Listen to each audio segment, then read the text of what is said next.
Hello everybody, it's me Nate aka Devil Dog, and I'm back with another complete walkthrough. This is for Vanaspati, the level 85 dungeon of Endwalker. It requires an item level of 510 to enter and drops 536 level gear. Now, when you first start out in this dungeon, naturally you go through the typical trash mob pools. None of them are really too difficult. Just watch out for their AoEs and attacks that they do. They're kind of strong in this, but nothing that you shouldn't be used to. So, get past the trash mobs and you get straight to the first boss. Now, the first boss of this dungeon is the Terminus Snatcher. He has several moves, and I'm going to go over each and every one of them for you. First up is a move that is known as Last Grasp, which is your basic issue tank buster. Just heal the tank through it, you should be fine. Next up is a move known as Note of Despair. It's a room-wide AoE that's unavoidable. Heal through it, you should be okay. Now this is a weird move here. It's known as Mouth Off, where 5 mouth icons will appear on the floor of the arena, and each one will have a speech bubble. 3 will be talking and saying stuff, while 2 will not. They'll just have dots.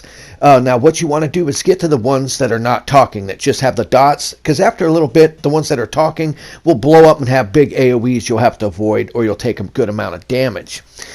Next up is a move known as What is Left or What is Right. You'll have to pay close attention to the boss to see how he's casting, because he'll cast a large room-wide AoE to one side of the arena. You'll have to make sure to pick either to his left or his right to avoid his AoE. It's pretty standard once you figure it out. Next up is a move known as Lost Hope. Now, this is where he'll place a temporary misdirect, basically one of those spinning finger icons over your head, and you have to time it to press to move your character forward to get him to go in the right direction, because normally he'll cast Mouth Off during this time, so you have to be able to get your character to get to the correct mouth to avoid getting a big AoE blast. It can be kind of tricky, but after some of the other dungeons you've done, you should be able to figure it out pretty easily.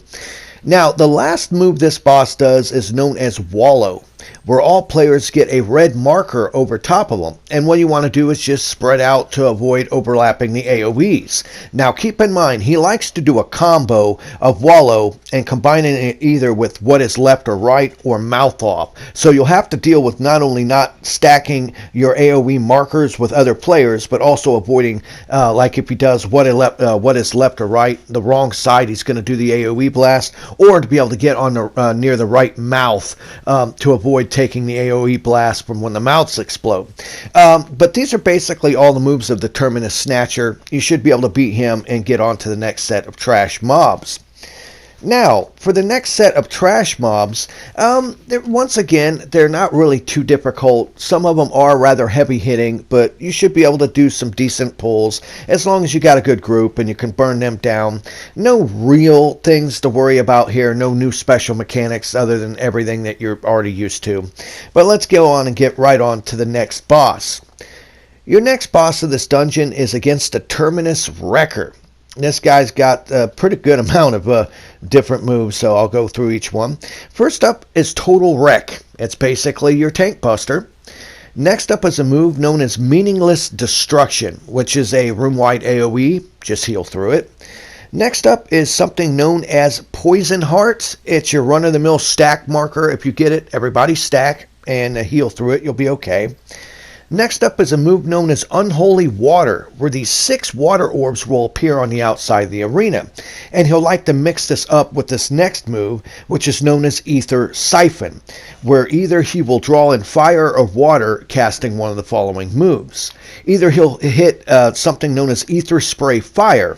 Now, when he does this, what you want to do is walk into one of the water orbs, and you'll get pulled up and you won't be able to move for a little bit. But when the fire attack goes off, you won't get hurt at all.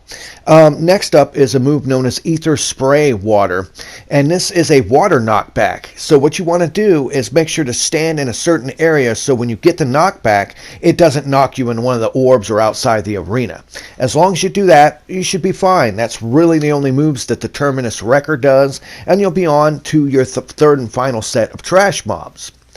Now, the third and final set of trash mobs, once again, isn't really anything too difficult. They're Pretty heavy hitting, but not that difficult. Just watch out for their AoEs and their attacks they're doing. And you can pull a large group if you're in a good group. Just burn them down and you'll get to the third and final boss of this dungeon. Now, the third and final boss of this dungeon, I'm probably going to butcher his name. It's Savar Banhu.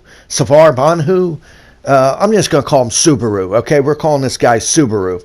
Now, first of all, when this battle starts, the outside of your arena will be damaging you. So do not go there. You'll get like a bleeding and some other effects added to you. So avoid the outside of the arena. His first move is known as Gnashing of Teeth. It's your standard issue tank buster, so you should know how to deal with that. Next up is a move known as Flames of Decay, which is your standard room-wide AoE. Heal through it and you'll be fine. Next up is a move known as Ethereal Disruption, where the arena is split into 4 different lanes. They're either going to be red-colored or blue-colored. And either you'll have a red circle or a blue triangle that will appear. And all you want to do is, when you see this, is pick the opposite color lane. So if you get like the blue triangle, go to one of the red lanes. If you get like the red circle, go to one of the blue lanes and you should be fine. But this is where it gets fun. He likes to combine this move with a bunch of other stuff too, including Crumbling Sky, where all players will get an AoE marker and a knockback effect. So you'll have to make sure to be able to spread out so your AoEs, when they go off, do not overlap with the other players, and also taking into account the knockback, so you'll end up going into the correct lane to avoid getting hit by Ethereal Disruption. It can get kind of kind of hectic, but it shouldn't really be too difficult once you figure it out. Now, next up is a move known as Meteors, where the boss will go and fly up into the air and start summoning these big giant meteors, give or take about 3 of them at a time. And they'll act like lanes, similar like Ethereal Disruption. You just look and you see where the meteor are, and make sure to get the place in between the meteors before they come flying down the arena.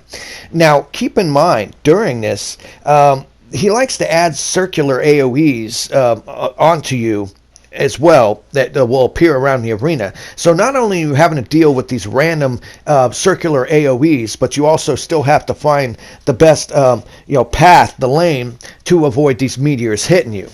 Now, as long as you can handle all that, you should be able to beat Subaru, Savar Haru, whatever his name is, and beat this level 85 dungeon.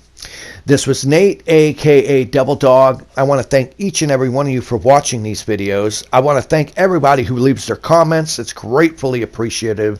Leave lots of comments and I'll answer each and every single one of them personally. And I hope to get the rest of these dungeons walkthroughs out soon as possible, especially since the 2002 era seems to be gone now, so most people can actually play the game.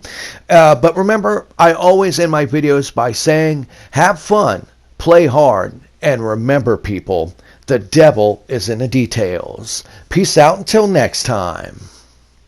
Well, Nathan, I just want to make it clear once and for all, in case you didn't know, the devil's in the details. And idle hands at the devil's workshop. So make of that what you will. This is Clementine, and the devil's in the details. What up, it's Bam Margera, giving a shout out to Devil Dog Gaming, and the devil's in the details. Yeah, man. Nate! Discord here. I don't know where you are, but I'm in Los Angeles, and I think you can see it in the background. On a beautiful day. So when are we all going to get back together again? Who's to say? The devil is in the details. The devil is in the details. Yes, the devil is in the details. Wouldn't you say?